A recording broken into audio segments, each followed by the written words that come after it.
Yeah,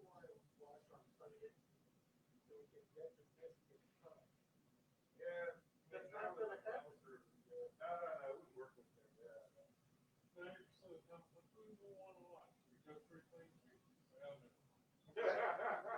Yeah.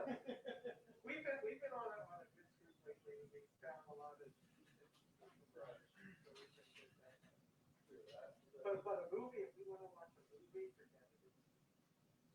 It's like I looked it up on Netflix, right?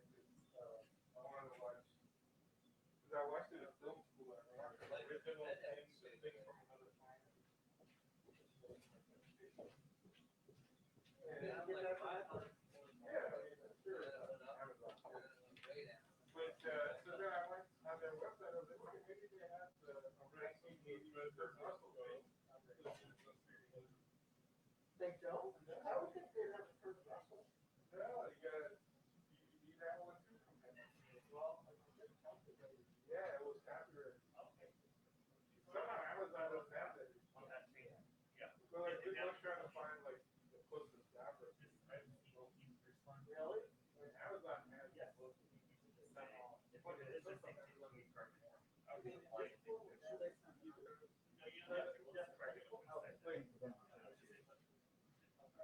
With Netflix, you're one TV at a time.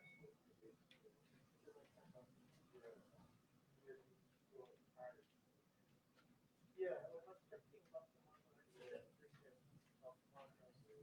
But then you got rid of that. You're like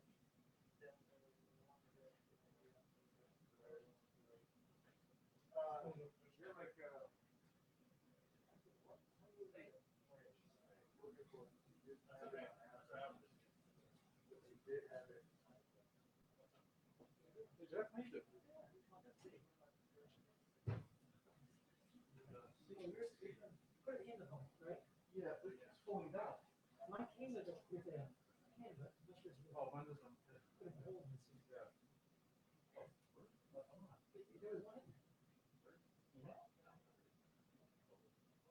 All I can tell you is it keeps falling down and crushed.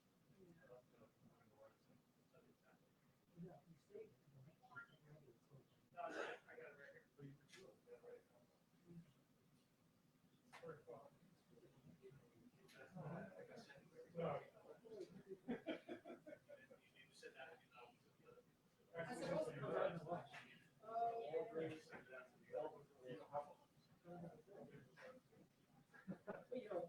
I do, but it's not a real host. Oh, really? Yes.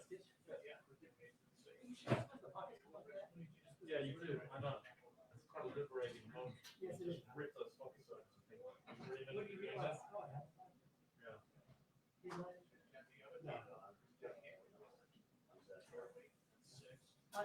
I'm not high in the I'm the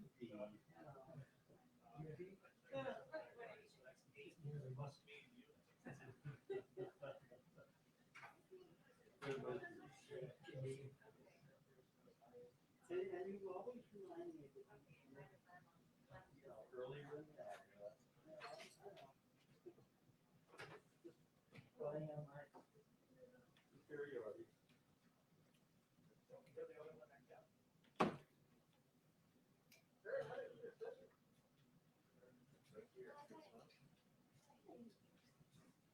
Oh, this is today. Yes, today. Today's 17th. So I did this today. Thanks, Chris.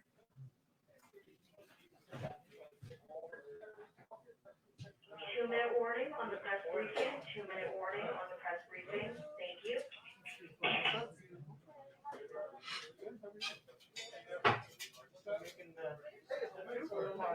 Oh, yeah, I just saw it for the first time last week. So excited.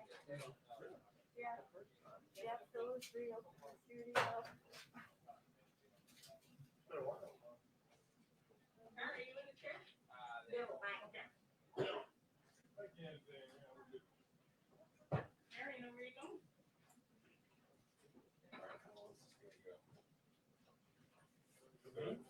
For the whole thing.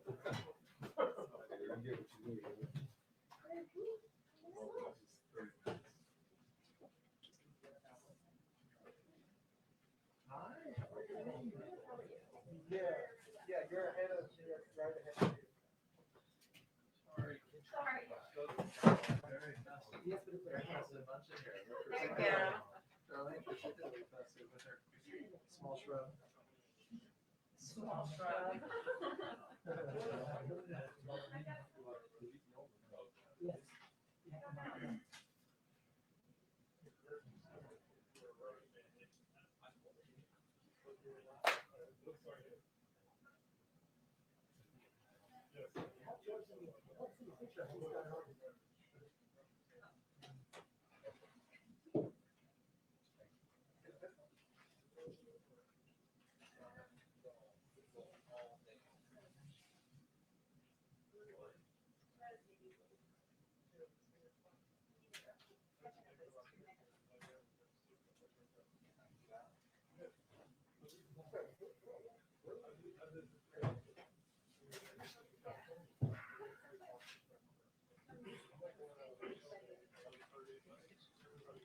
Hi, everyone.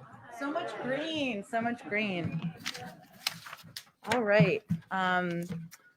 Today we are fortunate to have joining us Secretary of Education, Dr. Miguel Cardona, who was confirmed just 2 weeks ago, a fellow nutmegger. That means from Connecticut, for any of you who don't know. He previously served as the Commissioner of Education in Connecticut. In this position, he faced the unprecedented challenge of responding to the COVID-19 pandemic and led the safe school reopening efforts in Connecticut. To do so, Secretary Cardona and his department provided school districts with the balance of guidance, local autonomy, and oversight needed to ensure equitable and meaningful educational opportunities for students, while also prioritizing public health mitigation measures. Since it's his first time here, first of many, hopefully. He has 2 decades of experience as a public school educator. He began his career as an elementary school teacher. He then served as a school principal. So with that, I will turn it over to the Secretary. He has a short timeline, so he'll be able to take just a couple questions today. As always, I'll be the bad cop, but we'll turn it over to you. Thank you. Thank you.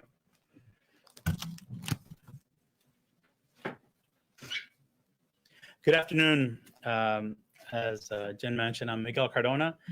We're at a critically important time in our nation's history in education, and I'm honored to serve as the Secretary of Education. My goal, my priority right now is to safely reopen as many schools as possible, as quickly as possible.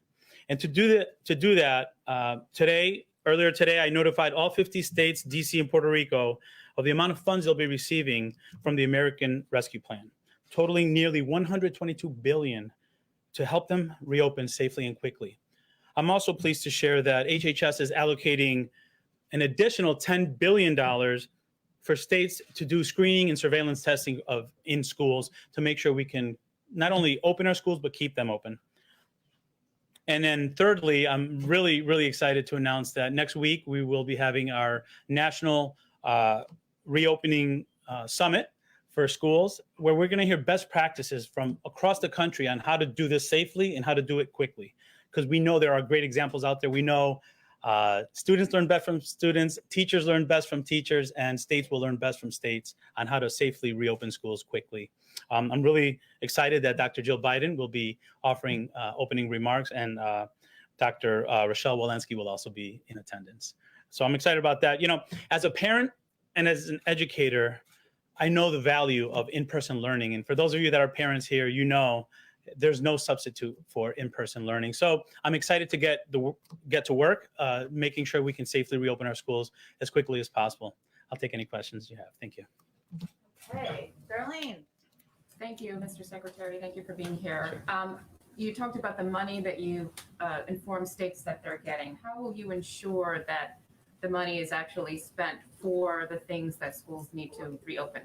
It's a great question. Thank you. It's critically important that we use the funds to support our students, especially those students who have had gaps exacerbated as a result of this pandemic. We know achievement and opportunity gaps have widened. So it's critically important that that process is not only communicated with the education department, but publicly as well. We will be receiving reports from the states on how they're going to be using their money.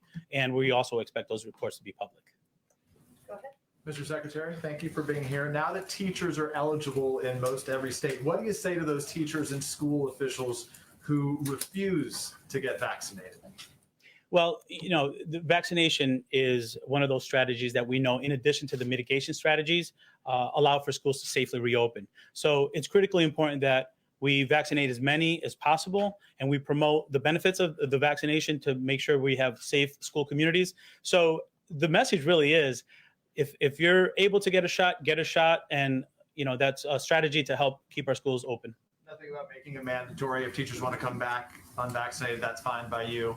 At this point, vaccination is available for educators, and I'm proud that the president prioritized educators to be vaccinated, because we know that when that's not the case, it's more likely that schools will close due to quarantining. Can I ask you about the money quickly? We know that you said $122 billion will be given to the states from the American Rescue Plan right now. The CBO anticipated that the bulk of the spending of funds provided through that plan won't be provided until after 2021. That there was, I think, $67 billion that existed from the past relief plans that have been passed that, according to the CBO, the bulk of which had not been spent. So why, at first, is that accurate? And why hasn't more of that money been spent right now, even before the American Rescue Plan money was sent out, to get those